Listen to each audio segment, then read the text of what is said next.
उद्देश्य। इस पाठ के अंत में आप निम्नलिखित सीखने में सक्षम हो जाएंगे।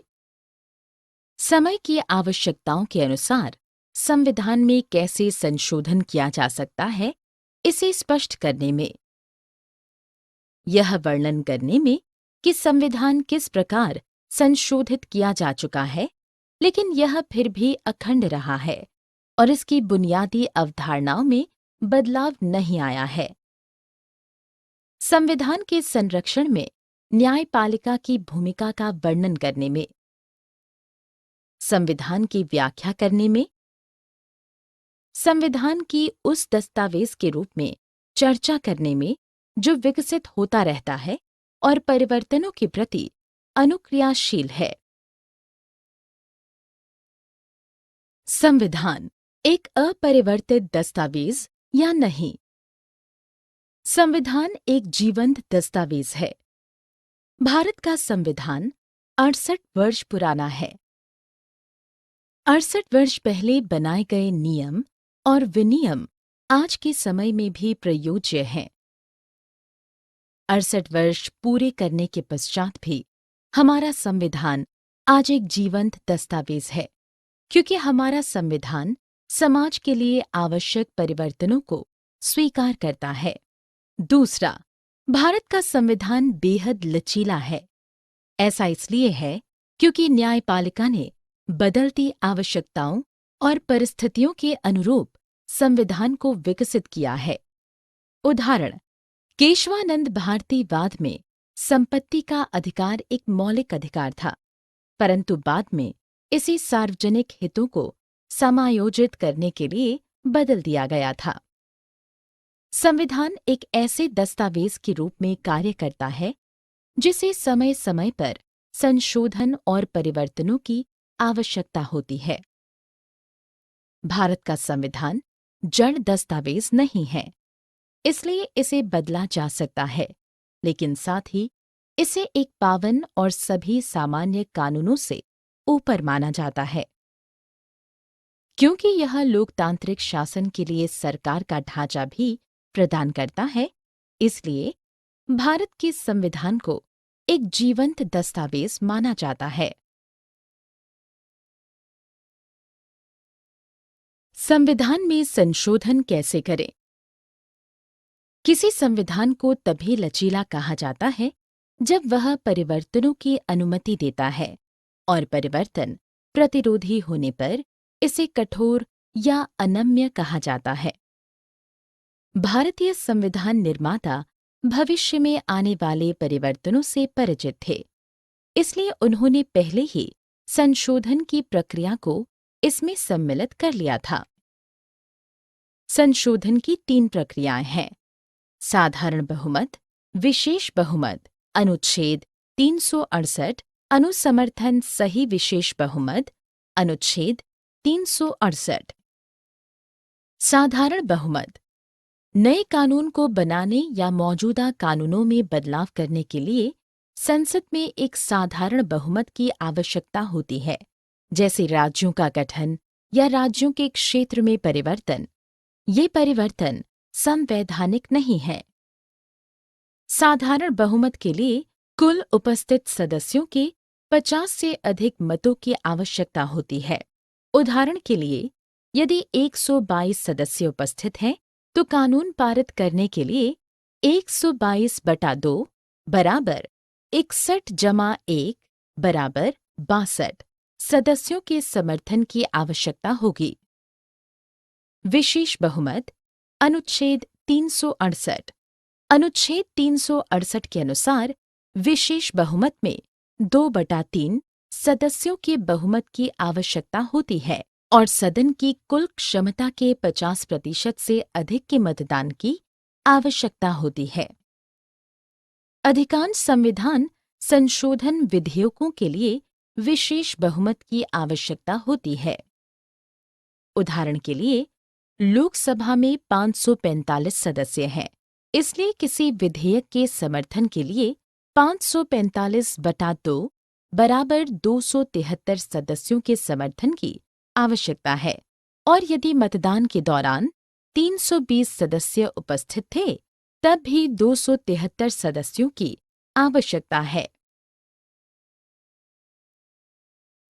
विशेष बहुमत जमा आधी राज्य विधानसभाओं द्वारा पुष्टि अनुच्छेद 368 संवैधानिक संरचना को परिवर्तित करने का प्रयास करने वाले संशोधन विधेयकों के लिए इस प्रकार के बहुमत की आवश्यकता होती है। अनुच्छेद 368 के अनुसार विशेष बहुमत के साथ राज्यों के अनुमोदन के लिए 2/3 सदस्यों के बहुमत की आवश्यकता होती है और उसके अतिरिक्त राज्य विधानसभाओं के 50% से अधिक साधारण बहुमत द्वारा समर्थित मतदान की आवश्यकता होती है। उदाहरण स्वरूप, राष्ट्रीय न्यायिक नियुक्ति आयोग NJCA का विधेयक प्रस्तुत करने के लिए 29 राज्यों में से कम 15 राज्य विधायिकाओं का समर्थन आवश्यक था। अनुच्छेद 368 के अनुसार विशेष बहुमत का उपयोग तब किया जाता है जब मुद्दा राज्यों और केंद्र के बीच शक्तियों के वितरण से संबंधित होता है। इसलिए जब संघीय मुद्दों का हो तो राज्यों की सहमति आवश्यक है। संशोधन की इस विधि की यहाँ भी आवश्यकता होती है। राष्ट्रपति के चुनाव में संशोधन करने के लिए सर्वोच्च न्यायालय और उच्च न्यायालय की शक्तियों और कई अन्य में संशोधन के लिए साधारण बहुमत और विशेष बहुमत के संवैधानिक संशोधन के मामले में सभी विधेयक राष्ट्रपति को भेजे जाते हैं। हालांकि अनुच्छेद 368 के अनुसार राज्य अनुमोदन विधि एवं विशेष बहुमत के मामले में राष्ट्रपति इसे पुनर्विचार के लिए वापस नहीं भेज सकता है और केवल निर्वाचित सदस्यों के पास ही संविधान संशोधन लाने की शक्ति है। इसलिए निर्वाचित सदस्य की संप्रभुता संशोधन प्रक्रिया का आधार है। अभी तक किए गए संशोधनों के विषय सामग्री। हमारे संविधान में संशोधनों की प्रकृति। तकनीकी संशोधन। संशोधन तकनीकी या प्रशासनिक प्रकृति के हो सकते हैं और उन्हें केवल व्याख्या, संशोधन और स्पष्टीकरण की आवश्यकता होती है।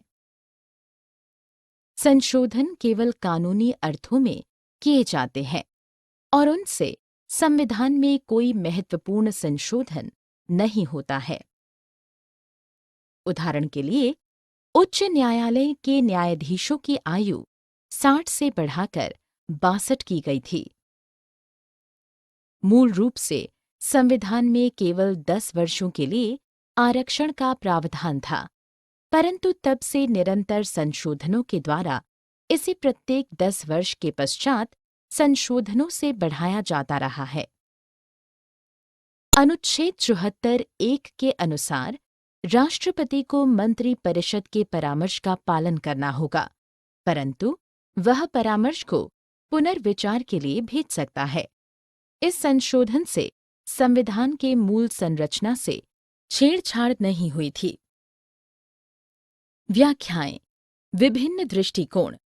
सरकार और न्यायपालिका के बीच विचारों के संघर्ष के कारण भी कई संशोधन किए गए थे। उदाहरण के लिए, केशवानंदवाद में मौलिक अधिकारों के संबंध में न्यायपालिका के निर्णय को रद्द किया गया था। सरकार द्वारा 24वां संशोधन इस निर्णय को निष्प्रभावी करने के लिए किया गया था।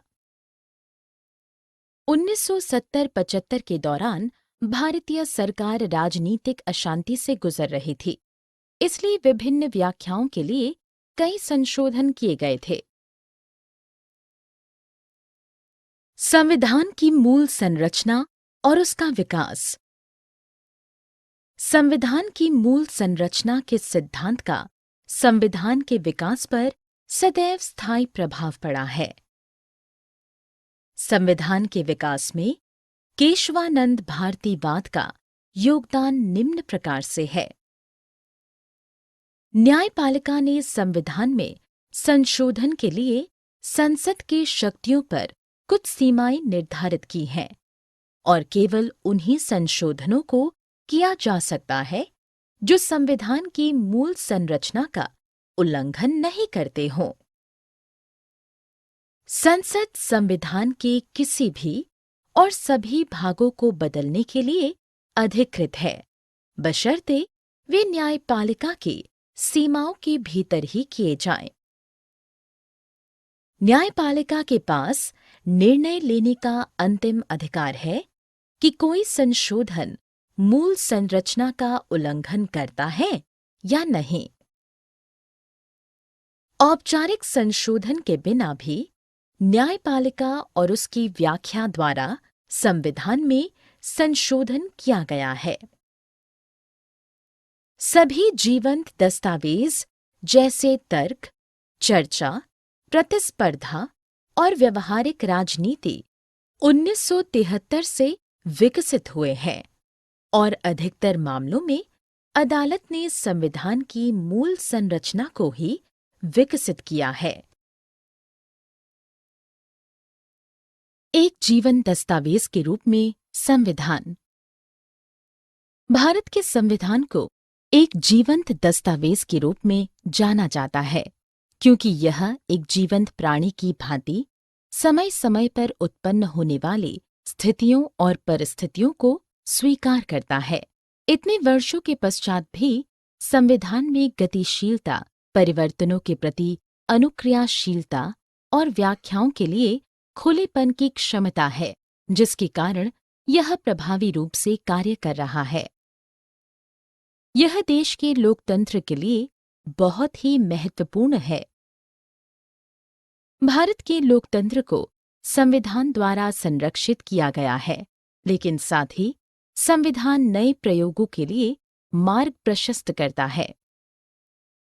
इससे हमारे संविधान को नागरिकों के बीच सम्मान का पात्र बनाया गया है और यह इस प्रकार कार्य करता है कि भारत के संविधान की ही सर्वोच्चता बनी रहती है। लोकतांत्रिक संस्थान विकसित हुए हैं और उन्होंने संविधान के ढांचे में ही कार्य किया है। हमारी न्यायपालिका ने भी इन संस्थानों की भावना को बनाए रखा है। ऐसे उपाय किए जाने चाहिए कि कानूनी प्रक्रियाओं का उल्लंघन न हो। यदि सार्वजनिक हितों के नाम पर कानूनी प्रक्रियाओं को नजरअंदाज कर दिया जाता है, तो कार्यपालिका अपनी शक्तियों का अविवेकपूर्ण उपयोग करेगी और हमारे राजनेता, राजनीतिक दल, सरकार और संसद ने संविधान की मूल संरचना के भीतर कार्य करने को स्वीकार कर लिया है।